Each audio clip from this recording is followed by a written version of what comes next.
In this video, we're going to talk about our acrobatic fight animation project workflow. So, here we are, and welcome to our first video on how to animate an acrobatic fight in Maya, and this is just a quick presentation about how the animation is going to be developed.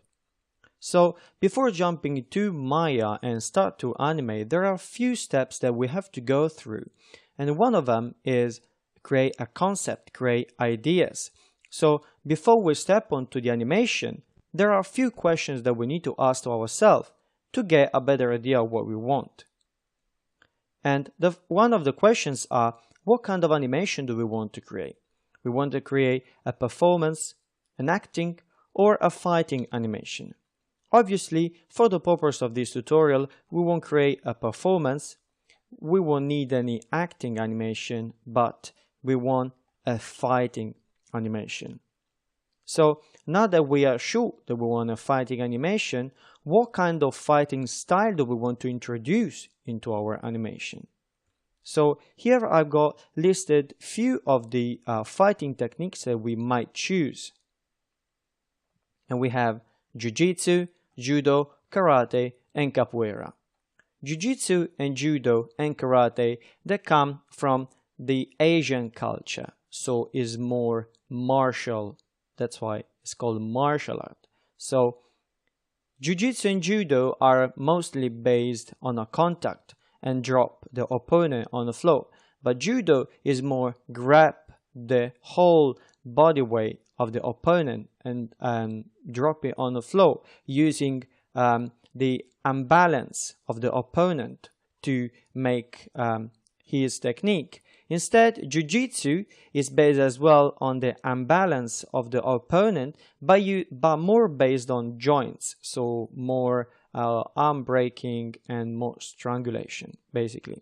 So Karate and Capoeira instead are more based on punches and kicks, so more on distance, and they are more acrobatic and more entertaining for the viewer. So for this animation purpose, I won't choose Jiu-Jitsu and not even Judo, but I will decide to use Karate and Capoeira. So it's gonna be a fighting match. In this case, player 1 versus player 2.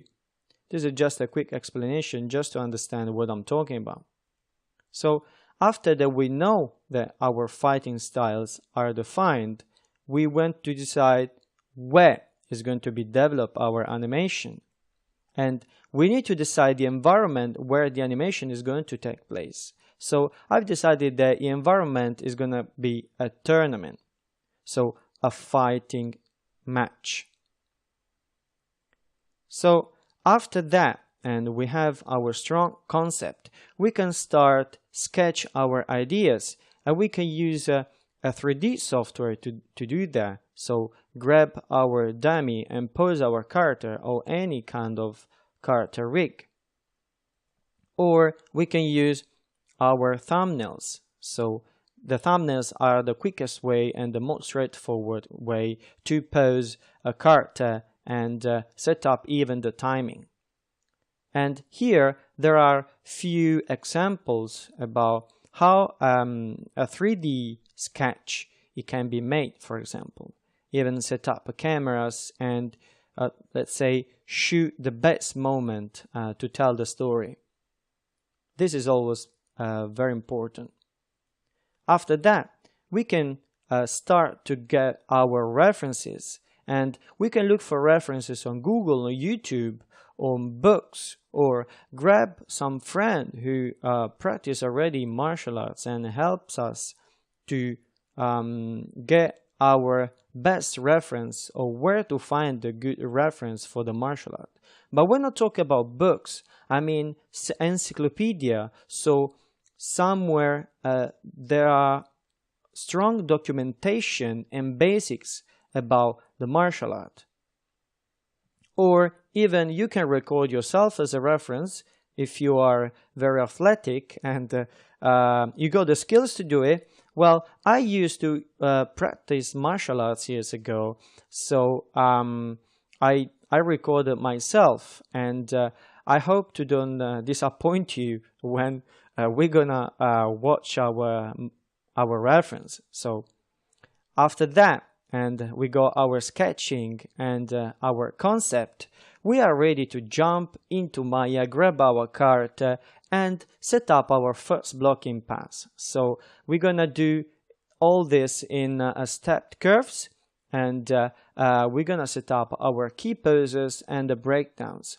All this is gonna be made using our reference. So our reference has to be defined and before jumping into Maya. So that one is gonna be our guideline for the animation, because once we're going to animate, we're gonna look and keep looking at our reference to get the animation as much close as possible. So the second step is set up our blocking pass done in the linear curve, and is going to be in a broken tangents.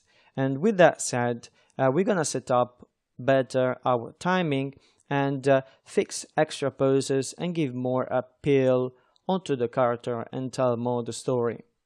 After that, we're going to finally refine our animation using the spline curves, and for that, we're going to set up better overlapping and secondary motion. At the very end, we're going to set up our extra details on the character and use Maya hair and ankle. This is just free to you, and you don't really have to do this. But if you want to impress the viewer, I think that some simulation it might be needed. Okay? So with that said, in the next video we're going to analyze my video reference, and we're going to even have a look on the storyboard that I've created for you. So thanks for watching, and I'll see you into the next lesson.